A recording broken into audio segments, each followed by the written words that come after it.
This shouldn't be happening, but it was, and her soft lips were driving him wild, her arms wrapped around his neck as her perfect body molded against his. And yeah, certain parts of his body approved without reservation, especially those that hadn't seen any action since his divorce last year. Ignoring the warning note sounding in his mind, he slid his hand down her back, her fingers lingering at the base of her spine. Ella gasped into his mouth. So she was sensitive.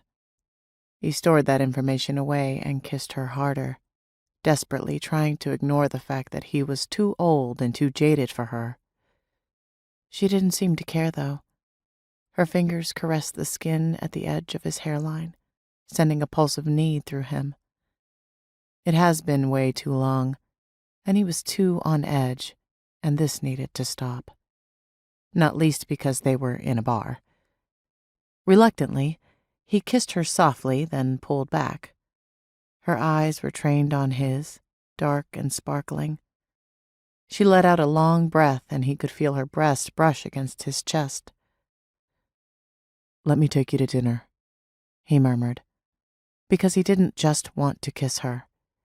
He wanted to talk to her, watch her eat, hear more about France and wine and whatever else she had to talk about. "I can't," she said, looking torn. "It's my friend's birthday." "Tomorrow, then."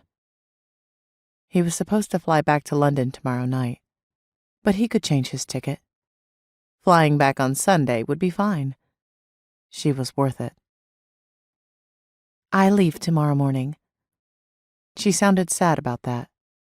Her face was flushed, and the color looked good on her.